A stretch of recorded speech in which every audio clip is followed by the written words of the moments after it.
دین کی بات پھیلانا صدقہ جاریہ ہے۔ ثواب کی نیت سے ویڈیو کو شیئر ضرور کیجیے۔ جزاک اللہ۔ جب ہمارے دل صاف ہوں گے بغض سے، حسد سے، کینے سے، نفرتوں سے، تو اس دل میں جمال یار نظر آئے گا۔ لیکن ہم نے دل کے آئینے کو خود ہی گدلا کیا ہوا ہے اور خود ہی میلا کیا ہے۔ سویر سے لے کر شام تک ہم دیکھیں کیا کیا حسد پالتے ہیں۔ شریکہ برادریاں ہماری الگ ہیں، باہمی رقابتیں الگ ہیں، لوگوں سے دشمنیوں کے بت الگ پال رکھے ہیں، نفرتوں کے شیش ناک بھنکار رہے ہیں، اور عجیب ہماری تلخ زندگی ہے اور اس کی تلخیاں خود ہماری زندگی کے سکون کو لوٹ چکی ہیں۔ اگر ہم چاہتے ہیں کہ ہماری زندگی خوشگوار گزرے، ہماری زندگی کے اندر ٹینشن نہ ہو، ہماری زندگی طمانینت کا مرقع بن جائے، تو سب سے پہلے اپنے دل کو کدورت سے صاف کرنا ہوگا، دل کے آئینے کو مصفہ کرنا ہوگا، اندر کی دنیا کو مزکہ کرنا ہوگا۔ کوئی جھاڑو لے کے دل نگر میں بھی آؤ، گھر تو سوار کے رکھتے ہو، لیکن ذرا دل کی گلیوں میں بھی کوئی جھاڑو لگاؤ۔ گھروں میں تو چراغاں کرتے ہو، کوئی پیار کا دیا یہاں بھی روشن کرو۔ نفرتوں کے بت توڑو، ایک دوسرے کے قریب ہو جاؤ، اور جب مومن کے لیے، اہل ایمان کے لیے تمہارے دل نرم ہو جائیں گے تو دیکھنا کہ تمہارا رب تم پر کتنی رحمتیں نازل فرماتا ہے۔ تو سب سے بڑی چیز یہ ہے کہ ہم اپنے قلوب کی صفائی کا، اس کی تطہیر کا، اس کی پاکیزگی کا سامان کریں، کیونکہ بنیاد یہی ہے۔ دل اگر صاف ہے تو پورا بدن ٹھیک ہو جاتا ہے، دل اگر خراب ہو جائے تو پورا بدن خراب ہو جاتا ہے۔ میرے اور آپ کے آقا مولا نے فرمایا الا ان فی الجسد مضغہ، انسان کے جسم میں گوشت کا ایک ٹکڑا ہے، جب یہ صحیح ہو جاتا ہے تو پورا جسم صحیح ہو جاتا ہے، اور جب یہ خراب ہو جاتا ہے تو پورا جسم خراب ہو جاتا ہے۔ پھر ارشاد فرمایا الا وہی القلب، سن لو، گوشت کے اس ٹکڑے کا نام دل ہے۔ دل کی اصلاح پورے بدن کی اصلاح، دل کی اصلاح سے فرد کی اصلاح ہوتی ہے، فرد کی اصلاح سے معاشرہ اصلاح پذیر ہوتا ہے، اور معاشرے کی اصلاح سے ایک خوبصورت زندگی کا تصور ابھرتا ہے جو ہمارا مقصود ہے۔ لیکن ہم اپنے دل کو نفرتوں کے الاؤ میں رکھا ہوا ہے، اور ہر وقت حسد، بغض، کینے ہمارے سینے کے اندر پل رہے ہیں۔ کسی کو اللہ کوئی دولت عطا کر دے، کسی کو عزت مل جائے، کسی کو شہرت مل جائے، تو ہم خام خواہ کی آتش غیظ و غضب میں جل رہے ہوتے ہیں۔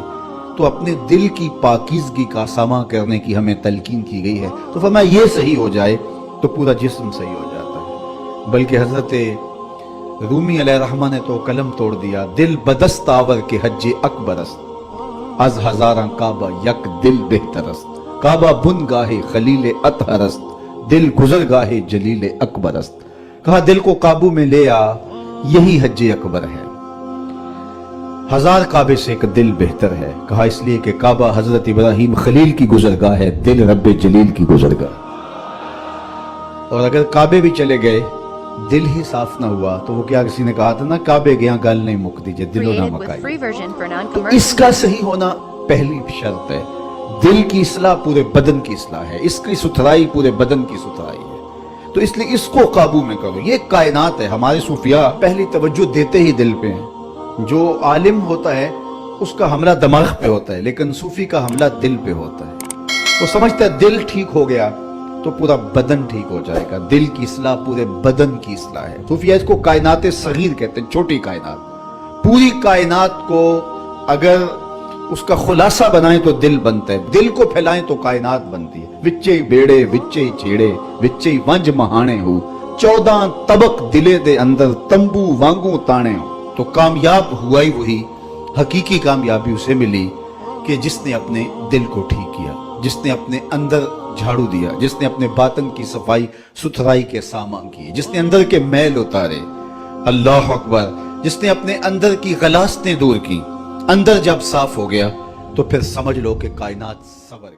جس طرح ہمیں ماحول کو صاف رکھنے کی تلقین کی گئی ہے، اس طرح ہمیں اپنے خیالات کو پاکیزہ رکھنے کی بھی تلقین کی گئی۔ جب خیالات پاکیزہ ہوں گے تو اچھی صحت ہوگی، جب خیالات گندے ہوں گے، خیالات غلیظ ہوں گے، خیالات کے اندر شہوات ہوں گی، خیالات کے اندر نفرت ہوگی، بغض ہوگا، حسد ہوگا، کینہ ہوگا، تکبر ہوگا، تعالی ہوگی، سرکشی ہوگی، تمرد ہوگا، ریا ہوگی، تصنع ہوگا، بناوٹ ہوگی، یہ ساری بیماریاں ہیں جو ہم اپنے ساتھ پالے ہوئے ہیں، اور ہم سمجھتے ہیں کہ ہم فلاں سے نفرت کرتے ہیں۔ اس کو کیا فرق پڑتا ہے؟ نفرت تو تم کر رہے ہو، حسد کی جلن تمہیں سہنی پڑے گی، اس کو تو نہیں سہنی پڑے گی۔ بغض رکھتے ہو، کینہ رکھتے ہو، نفرت رکھتے ہو، تو ہم کہتے ہیں ہم فلاں سے رکھتے ہیں۔ میاں فلاں کو کیا فرق ہے؟ وہ سب کچھ تو تم اپنے اندر رکھے ہو۔ وہ کیمیائی عمل جو ہوتا ہے، جو صحت پہ مضر اثرات پڑتے ہیں، طبیعت میں گھٹن آتی ہے، طبیعت میں غصہ پیدا ہو جاتا ہے، اور ہر وقت چڑچڑا مزاج ہو جاتا ہے، ہر وقت ایک بے چینی میں رہتے ہو، تو وہ تم رہتے ہو، وہ تو نہیں رہتا۔ تو اس لیے وہ اپنے آپ کو صاف کریں، اپنے اندر کی آگ بجھائیں، اپنے اندر کو ٹھنڈا رکھیں، اپنے اندر کی ستھرائی کا، پاکیزگی کا، طہارت کا سامان کریں۔ ان چیزوں کا التزام اور ان چیزوں کا اہتمام کرنا، یہ ہمارے دین نے ہمیں سکھایا ہے۔ اسی طرح جب کوئی شخص برائی کرتا ہے، کوئی بھی برائی کرے، تو اس کی اثرات اس کے اوپر مرتب ہوتے ہیں۔ تو برائی کے اثرات بد سے اس کے اندر کا نظام بگڑ جاتا ہے، باطن کی طہارت ختم ہو جاتی ہے، اور باطن کی طہارت کو بہت زیادہ اہمیت دی ہے شریعت اسلامیہ نے۔ حسد کے کوڑے، بغض کا کچرا اور نفرت کا جو ہے وہ گند تمہارے اندر اگر جمع ہوتا رہے گا، تو پھر اندر سے تعفن اٹھے گا، اور وہ تعفن تمہارے دماغ کو چڑھے گا، اور زندگی کا چین، زندگی کا قرار تمہارا لٹ جائے گا، اور تم سمجھو گے کہ شاید فلاں کی وجہ سے ایسا ہوا، ہم نے خود نفرتیں پالی، خود اپنے اندر گندگی اور غلاظت ڈالی۔ کچھ اعضاء ہمارے ظاہری ہیں، کچھ اعضاء ہمارے باطنی ہیں۔ آنکھیں عضو ظاہری ہیں، کان، زبان، ہونٹ، ٹانگیں، ہاتھ، یہ ظاہری اعضاء ہیں، اور کچھ اعضاء باطنی ہیں۔ دماغ باطنی عضو ہے، دل باطنی عضو ہے۔ تو یہ جو ظاہری عضو ہیں، اس کی کچھ غلاظتیں، گندگیاں ظاہری ہیں، اور ان کی غلاظتیں کچھ باطنی ہیں۔ مثال کے طور پہ ہاتھ کے اوپر میل لگ گیا، ہاتھ کے اوپر کوئی نجاست لگ گئی، تو یہ عضو ظاہری کی ظاہری غلاظت ہے، تو اس کو پانی سے صاف کیا جا سکتا ہے۔ پاؤں کو چلتے چلتے کوئی گندگی غلاظت لگ گئی، تو آپ آ کے اس کو جلدی سے دھو لیں گے، یہ عضو ظاہری کی ظاہری غلاظت ہے۔ لیکن ان اعضاء کی ایک باطنی غلاظت بھی ہے۔ مثال کے طور پہ یہ ہاتھ ہے، یہ عضو ظاہری ہے، اس کی ظاہری غلاظت تو یہ تھی کہ اس کے اوپر کوئی گندگی لگ گئی، لیکن باطنی غلاظت یہ تھی کہ اس ہاتھ سے تم نے کسی سے ظلم کیا، تو یہ باطنی غلاظت لگ گئی۔ یہ زبان، اس کی ظاہری غلاظت تو یہ تھی کہ کوئی منہ میں ایسی چیز پڑ گئی جو گندی تھی، تو اس کی ظاہری غلاظت ہے، اس ظاہری عضو کی۔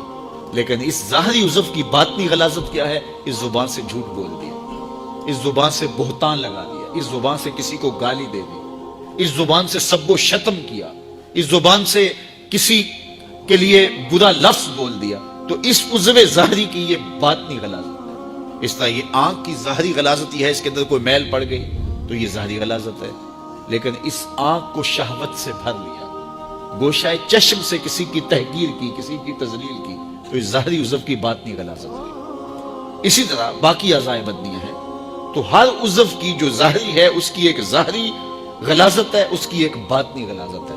تو ہمیں کہا گیا کہ ہم اپنے اعضاء جو بدن کے ہیں ان کے ظاہر کو بھی صاف رکھیں، اور ان کو باطنی غلاظتوں سے بھی پاک رکھیں، ستھرا رکھیں۔ اس طرح ہمارے باطنی اعضاء ہیں۔ مثال کے طور پہ دماغ ہے، دماغ کی بیماری اور دماغ کی غلاظت ہے، اس کو تکبر پیدا ہو جاتا ہے، عجب پیدا ہو جاتا ہے۔ یہ خمار انسان کو کہ میں بڑا ہوں، یہ انسان کو چھوٹا کر دیتا ہے، یہ انسان کی زندگی کا چین چھین لیتا ہے، یہ تقوی کو اجاڑ دیتا ہے، یہ باطن کے پلے چھوڑتا کچھ نہیں کہ میں بڑا ہوں۔ اس کائنات میں سب سے بڑا جرم ہوا یہ ہے کہ ابلیس نے کہا تھا انا خیر منہ، میں بہتر، یہ میں جو تھی اس نے اس کا بیڑا کر دیا۔ جو بڑا ہوتا ہے اس کو بتانا نہیں پڑتا میں بڑا ہوں، لوگ دیکھتے ہیں کہ وہ بڑا ہے۔ بڑائی لفظوں سے نہیں بتائی جاتی، بڑائی کردار کی ہوتی ہے، بڑائی سوچوں کی ہوتی ہے۔ بڑا آدمی دکھائی دیتا ہے کہ یہ بڑا ہے، اس کی عادات سے پتہ چلتا ہے بڑا ہے، اس کے اطوار سے پتہ چلتا ہے بڑا، اس کے طرز زندگی سے پتہ چلتا ہے کہ وہ بڑا ہے۔ تو کسی کو چھوٹا نہ سمجھو، کسی کو حقیر نہ جانو۔ واصف علی واصف مرحوم نے کہا تھا کہ کوئی چھوٹا تب نظر آتا ہے کہ اسے دور سے دیکھا جائے یا پھر غرور سے دیکھا جائے۔ کسی کو قریب سے دیکھیں اور پیار سے دیکھیں تو پھر کوئی چھوٹا نہیں ہوتا۔ کس کو پتھر مارے ناصر کون پرایا ہے، دل کے شیش محل میں ایک ایک چہرہ اپنا لگتا ہے۔ لوگوں سے پیار کرو، لوگوں سے محبت کرو، لوگوں کو قریب کرو، نفرتوں کے سوداگر نہ بنو، محبتوں کی دکان کھولو۔ جہاں تک ممکن ہو لوگوں کی خیر خواہی کرو، اور اگر لوگوں کے لیے خیر خواہی نہیں کر سکتے تو کسی کی بدخواہی بھی نہ کرو۔